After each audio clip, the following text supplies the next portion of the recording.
ಮಳೆಯ ನೀರನ್ನು ವಿಭಜಿಸುವ ಕರ್ನಾಟಕದ ಅದ್ಭುತ ಸ್ಥಳ, ಬ್ರಿಟಿಷರು ನೆಟ್ಟ ವಿಶೇಷವಾದ ಕಲ್ಲು ಇದು ಹಾಸನ ಜಿಲ್ಲೆಯ ಸಕಲೇಶಪುರದ ಮಂಕನಹಳ್ಳಿಯಲ್ಲಿದೆ.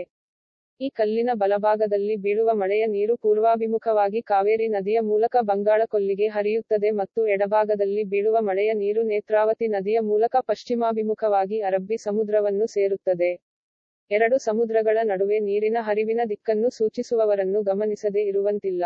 ಅರಬ್ಬಿ ಸಮುದ್ರ ಮತ್ತು ಬಂಗಾಳ ಕೊಲ್ಲಿಯ ನಡುವಿನ ನೀರಿನ ಹರಿವನ್ನು ಬೇರ್ಪಡಿಸುವ ಬಿಸಿಲೆ ಘಾಟ್ನ ಮಂಕನಹಳ್ಳಿಯ ರಿಡ್ಜ್ ಪಾಯಿಂಟ್ ಎಂದು ಬ್ರಿಟಿಷ್ ಅಧಿಕಾರಿಗಳು ನಿರ್ಧರಿಸಿದ್ದರು. ಈ ಪರ್ವತದಿಂದ ಪಶ್ಚಿಮಕ್ಕೆ ಹರಿಯುವ ಮಳೆ ನೀರು ಕುಮಾರಧಾರ ನದಿಯನ್ನು ಸೇರುತ್ತದೆ, ಕುಕ್ಕೆ ಸುಬ್ರಹ್ಮಣ್ಯ ಯಾತ್ರಾ ಕೇಂದ್ರದ ಮೂಲಕ ಹರಿಯುತ್ತದೆ, ನಂತರ ನೇತ್ರಾವತಿ ನದಿಯೊಂದಿಗೆ ಸೇರುತ್ತದೆ, ನಂತರ ಅರಬ್ಬಿ ಸಮುದ್ರಕ್ಕೆ ಸೇರುತ್ತದೆ. ಪೂರ್ವಕ್ಕೆ ಹರಿಯುವ ನೀರು ಕಾವೇರಿ ನದಿಯ ಉಪನದಿಯಾದ ಹೇಮಾವತಿ ನದಿಯೊಂದಿಗೆ ಸಂಪರ್ಕಿಸುತ್ತದೆ, ಈ ಮೂಲಕ ಹರಿಯುವ ನಂತರ ಬಂಗಾಳ ಕೊಲ್ಲಿಯಲ್ಲಿ ತನ್ನ ಪ್ರಯಾಣವನ್ನು ಕೊನೆಗೊಳಿಸುತ್ತದೆ. ವರ್ಷಗಳಿಂದ ನಿರಂತರವಾಗಿ ನಡೆಯುತ್ತಿರುವ ಪ್ರಕೃತಿಯ ಅದ್ಭುತ ರಹಸ್ಯವಿದು.